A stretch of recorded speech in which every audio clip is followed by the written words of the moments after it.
What's going on, my friend? It's Jeff Newport from ChasingStrength.com. In today's video, we are discussing Holy Grail kettlebell workouts, right? Or kettlebell training if you prefer. So let me give you a little bit of background here. Arguably one of the dumbest movies I think I've ever seen is Monty Python's Quest for the Holy Grail. It was just downright stupid to watch, but it sure as heck was funny to talk about and laugh about after the fact, right? So it was so funny to us, to my roommates and I back in the mid 90s, right? To watch on rerun and then act out in front of each other or for each other, dialogue for each other. That we actually downloaded the entire script from the internet, right? Which of course was the primary reason for the internet in the mid 1990s, was to download stuff that you previously had to go to the library for or couldn't get at all. And we would laugh hysterically for hours just mimicking the main characters, right? Like one of the famous lines, I told them we already got one. Right? If you've seen it, you know what I'm talking about. It's just crazy stupid. And the whole thing is just stupid, but it's hilarious to talk about, right? So you can tell I'm cracking up right now just discussing it. So, but the real Holy Grail, however, is part of the Arthurian legend, King Arthur from England, right? And the Holy Grail was the cup or the chalice, which was used to catch the blood of Christ at the crucifixion. And as a result, the Holy Grail held supposedly mystical powers, granting things like eternal youth and happiness. So we tend to look for workouts or workout programs, especially inside the kettlebell world, that are like the Holy Grail, right? They do it all. So one, they make you strong, like ancient Men of Renown.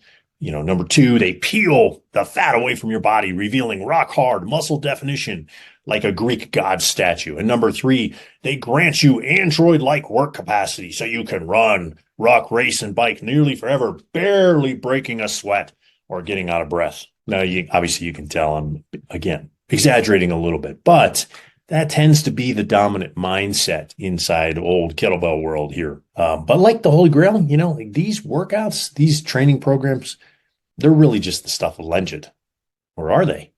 Before I answer that question, here's another one for you, right? What's the difference between those who experience massive success using kettlebells and those who don't, right? Well, after training people for, oh my goodness, like 22 years, going on, it's 22 years training people with kettlebells and training people in general since 1993. My math's not real good, but I'd say that's probably about 31 years as I'm filming this, right? I'd say it all comes down to these three things. Number one, the ability to follow directions. Number two, stick-to-itiveness, the ability to follow through, persevere, that sort of thing. And number three, the program design itself. Now, look, the first one I cannot help you with. That's binary. Either you can or you can't. You do or you don't. The second one we've discussed a lot lately in my email newsletter and here on this channel. Okay. And the third, well, this is what makes a Holy Grail kettlebell program a Holy Grail kettlebell program, in my opinion.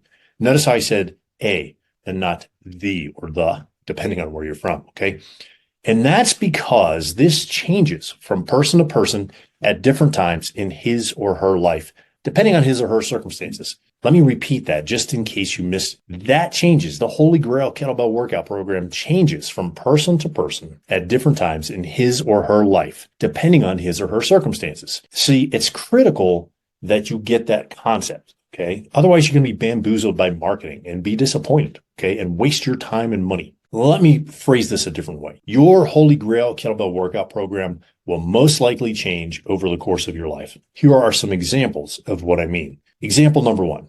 Okay. The Giant, for example, right, is one of my most popular kettlebell training programs. In fact, I would say based on some of the feedback around the old interwebs, it's probably getting close to legendary status. In fact, it has one of the largest threads, if not the largest thread of all time on one of the most popular kettlebell training forums. Okay. But the truth of the matter is it doesn't work for everyone. Guys report packing on muscle in their upper bodies and stripping fat from their waist in near record time. Yeah, I get that. And guys also report back to me, and you can go check these out for yourself, that they are nearly doubling their 5 rep maxes or 10 rep maxes in the clean and press.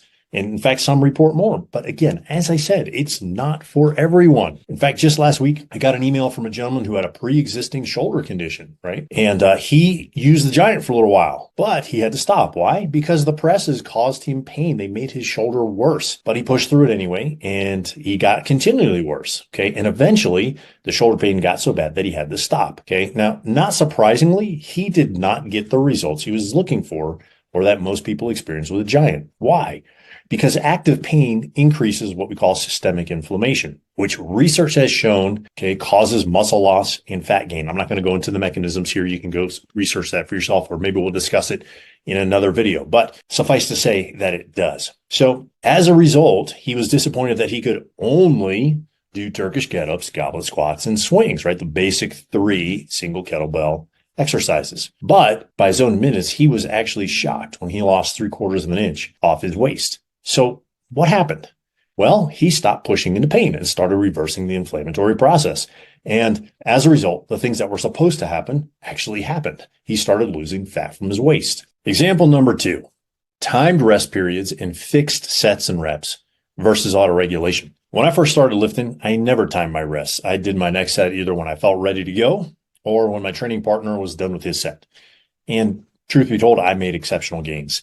Then I started timing my rest periods, 5 minutes, 3 minutes, 2 minutes, 90 seconds, 60 seconds or so, one of those selections or one of those periods between sets. Okay.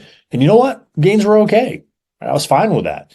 Then I accumulated lots of injuries. And that was partially because I got it stuck in my head that a 2-minute rest period was the best rest period, right? Best, or it was enough, right? Or it should be enough. And that was based on a misinterpretation of my first weightlifting coach's ideas on rest periods.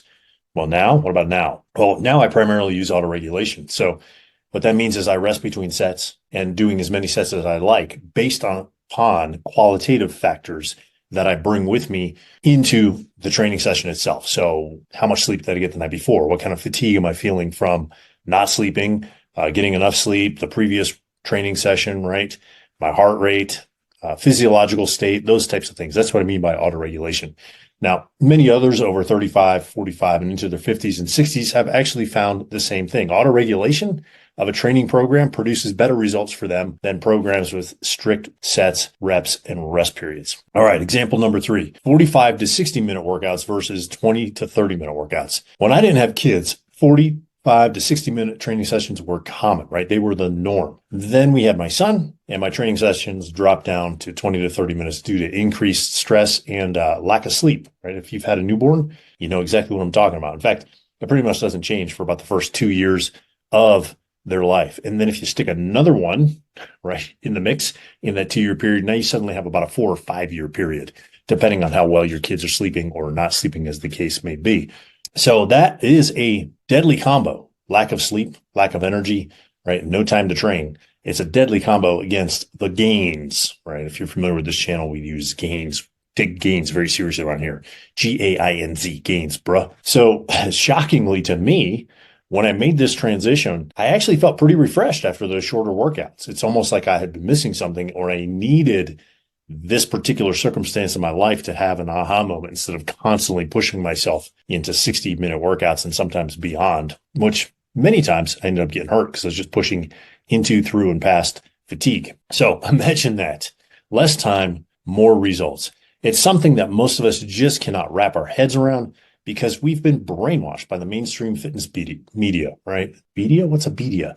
Mainstream fitness media, like bodybuilding mags and so on and so forth. So the point here is that there are times when you not only want, but need the longer training sessions, but usually, not always, those times are pre-kids, late teenage years, and once the old nest is empty, okay? For the 15 years or so in between, many, if not most of us, have found that the shorter workouts are more productive simply because we can A, fit them into our schedule, and B, recover from them. So look, if you're looking for the holy grail of kettlebell workout programs, the closest thing I can offer you, especially if you're a busy dad and you want the usual stronger, more muscular upper body so you don't look like the Pillsbury Doughboy with your shirt off, and you actually look like you work out when your shirts are on, right? If you want less body fat, especially in the stomach, so you don't look like you're carrying a spare tire around your middle, and you want more energy, So you're not sucking wind after getting to the top of the stairs, and you can chase your kids, around the backyard or the park without feeling like you need to call 911 because you're not sure if you're having a heart attack or not. Well, then I suggest you just keep it simple. Okay. Hop over and check out the Giant on the new training app, Giant.acf Fit. It just makes life so much easier for you. So all you got to do is 1, open the app, 2, follow the workout directions, and 3, actually do the workout. Simple, 20 to 30 minutes, your choice, or anywhere in between that. Okay. The app does all the rest for you, including all the tracking and logging of your information, your data in real time. And it actually tracks your technique too. Okay. So you don't have anything to worry about. Okay. So hopefully you found this video helpful. If you did, go ahead and click the like button, click the subscribe button. If you found it really helpful, share this with a friend, family member, and maybe even an enemy, right? And also, hey, one more thing, I will leave a link to the Giant app description, to the Giant app in the description below. Okay. Until next time, my friend, stay strong.